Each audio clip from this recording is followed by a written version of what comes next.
The massive troop transport U.S.S. Leviathan had begun its life as the Hamburg-Amerika liner SS Vaterland.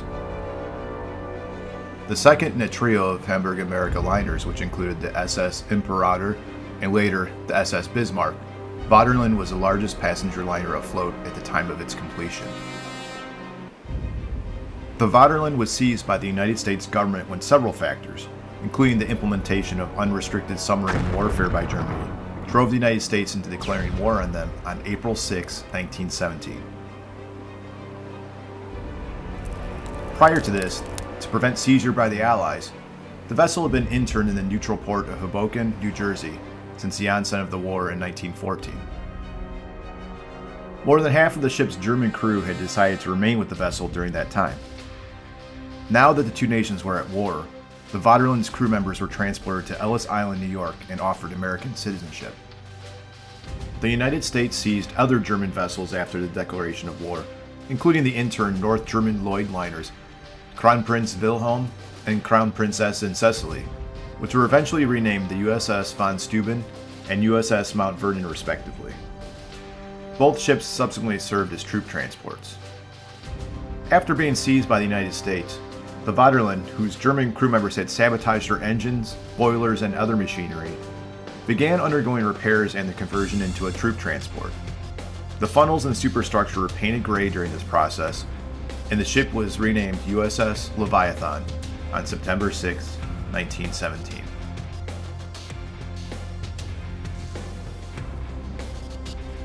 The Leviathan made its first transatlantic crossing as a troopship in December 1917 under the command of Captain Joseph W. Oman. It carried over 7,000 officers, troops, and nurses to Liverpool during that particular crossing, although its troop carrying capacity was significantly increased several times during the war. When it was first learned that the luxurious liner was going to be converted and used as a troop transport, some people scoffed, saying that it was roughly the equivalent of converting the Ritz into army barracks. However, the ship's contribution to the Allied war effort during the remainder of the war cannot be understated, as during its 19 crossings, Leviathan would carry more than 100,000 American soldiers to the battlefields of Europe. On one crossing, the vessel's crew even had the honor of transporting the commander of the American Expeditionary Force, General John Blackjack Pershing. In March 1918, Leviathan underwent repairs in Liverpool and was painted in a Dazzle camouflage scheme. This technique was designed to confuse lurking U-boats as to a ship's actual course and heading, making it more difficult to target. On July 8, 1918, the U.S.S. Leviathan departed Hoboken, New Jersey, bound for Brest, France. The ship was carrying troops from the 314th Infantry Regiment, which was organized as part of the 79th Division of the American Expeditionary Force. One of the men aboard was First Lieutenant Arthur H. Joel. He wrote a detailed description of the crossing and the conditions aboard the ship. Let us now listen as Lieutenant Joel recounts his experiences during his time aboard U.S.S. Leviathan.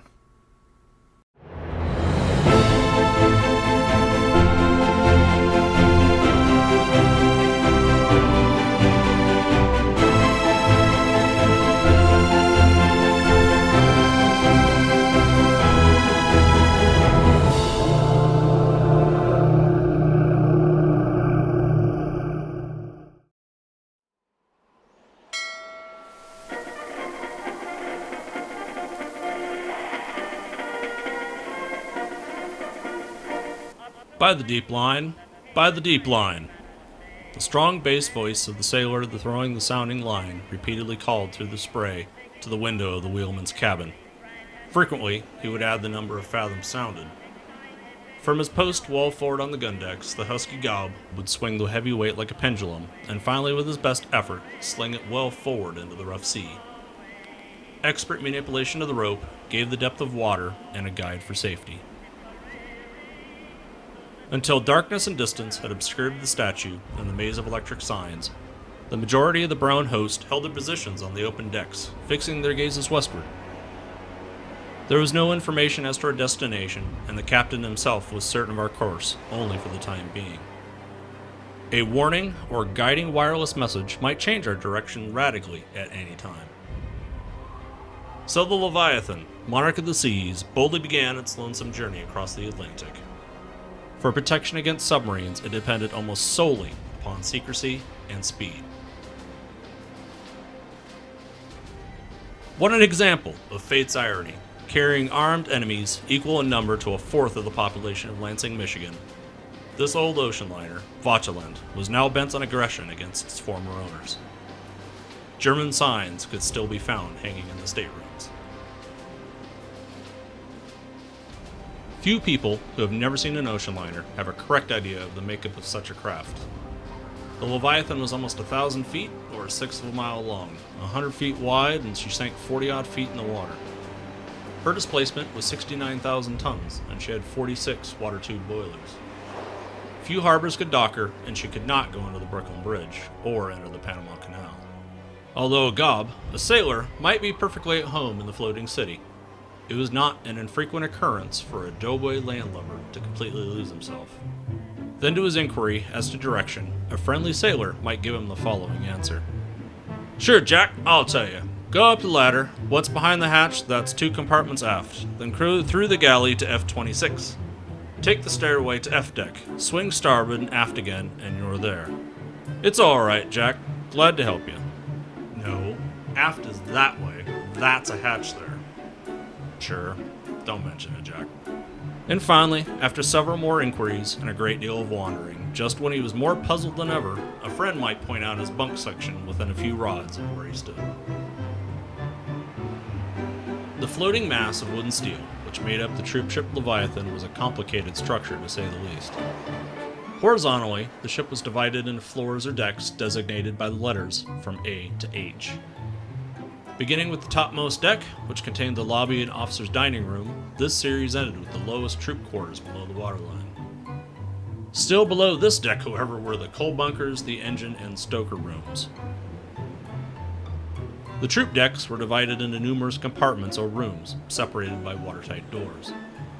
Located at various places among this maze of decks, compartments and lobbies were galleys, or kitchens, shower baths, latrines, hospital rooms, baggage rooms, and sailors' quarters, the whole connected by ladders, passageways, and stairways. The troops were quartered in the deck compartments. Each soldier was entitled to the privacy of a luxuriant bed made by stretching heavy mesh wire across a 6x2 frame of iron pipe. Economy of space seemed to be the prime consideration, and consequently bunks were arranged 4 deep and 2 wide, with just enough aisle space to allow 2 slim doughboys to pass each other. Life on board a troop transport was in sharp contrast to the life on a peacetime passenger ship.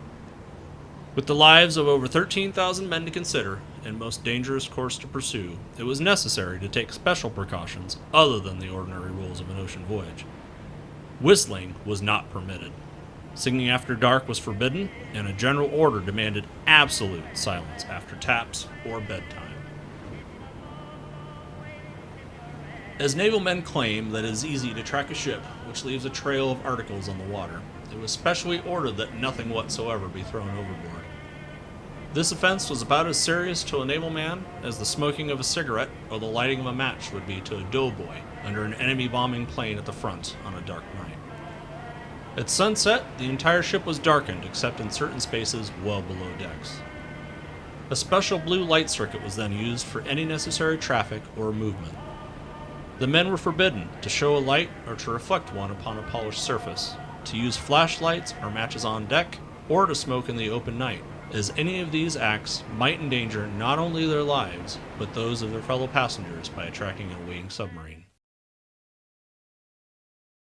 Ship information gives the following notice. Seasick cans are supplied and should be used for that purpose only. Men vomiting on deck should be made to clean it up. Men should realize it is no disgrace to be seasick and that anyone can feel it coming. It is a mean trick to vomit in the home of others who are all around. Use the seasick cans and keep the deck clean. It was a court-martial offense to carry ammunition, to open portholes or watertight doors, to smoke in quarters, to be caught away from your bunk without a life preserver, or to fail to report at your designated post when the bugler sounded the signal to abandon ship.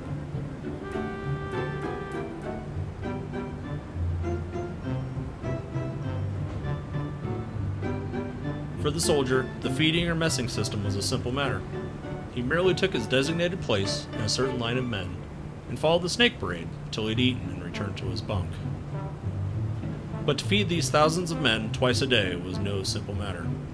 The system surely was an ideal of efficiency, for in the one troop mess hall on F deck, forward of the galley, this host of men were fed in about an hour and a half, dishes washed, finger bowls and napkins collected, and all meal tickets properly punched.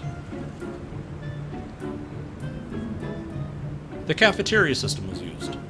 The troops, equipped with mess outfits, marched by outline routes to food serving stations, where the prunes, beans, and chili sauce, canned bill, or java were properly mixed in mess kits as the men passed by. No seats were provided. Garbage was dumped in cans near the exit, and the mess gear washed in dishwashing cans at the washing stations. There were naturally complaints about the chow, for a soldier can, and usually does at every opportunity, exercise his privilege of complaining about his meals. For several days while the vessel was passing through the hot Gulf Stream, the lower decks were most uncomfortably hot, stuffy, and ill-smelling. Imagine, if you can, the combination of closed compartments and portholes, mid-July heat intensified by the warm ocean current. A soldier to about 6 square feet of floor space, and the majority more or less seasick. It was a 3-day Turkish bath, so hot that men who lay almost naked in their bunks perspired freely.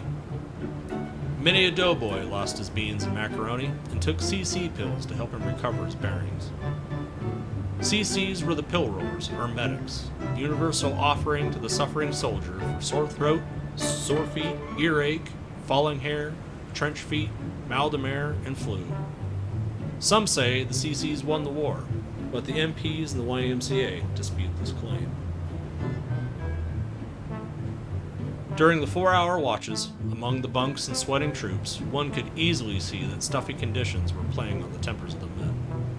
Epithets of all sorts, with Italian, Austrian, and Mountaineer accents, as well as in good English, were evidence of the men's feelings.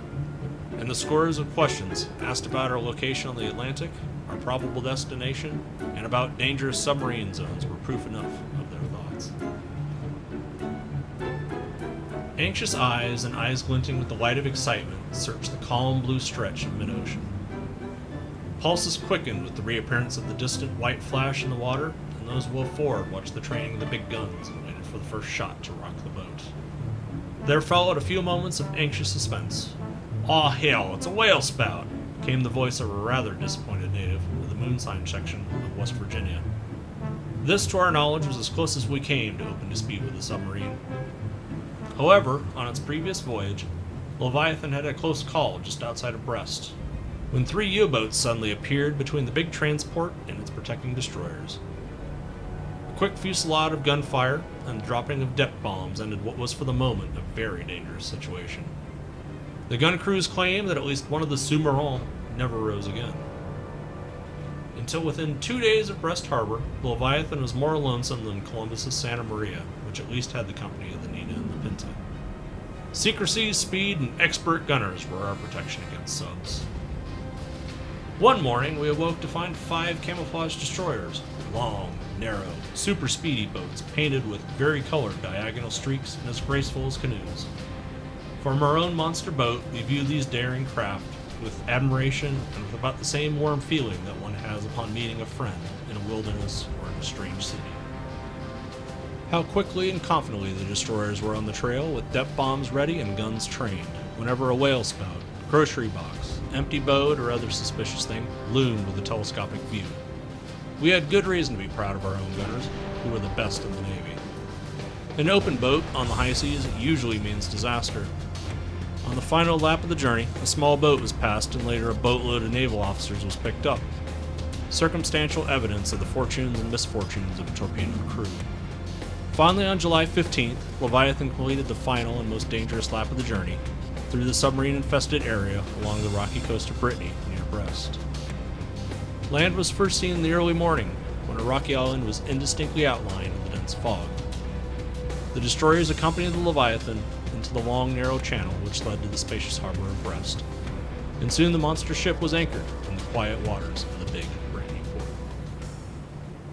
A blue-uniformed, dapper little port officer speeded out in his motorboat, and the lines of visions of thousands of searching eyes shifted and intersected as the soldiers intently gazed toward the foreign land where fate would decide and work out their various fortunes and destinies during the coming months of the big adventure. So far, fine. We'd escaped the U-boats and the chow hadn't been bad. What was ahead mattered little. Press from a distance didn't look half bad, so worries were packed in the old kit bag. Future troubles didn't bother a soldier. The worst was yet to come, so why remember seasickness, ill-smelling hot quarters, saltwater baths, and restrictions of all sorts?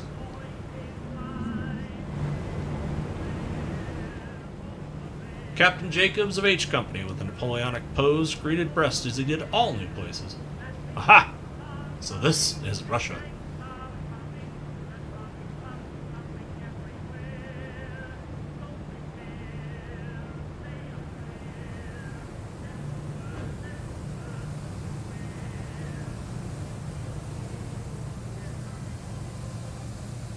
A special thank you to our supporters on Patreon, Nikki Chan 92, Mark Gegenheimer, Maximilian Metcalf, and Rachel Warner Sanchez.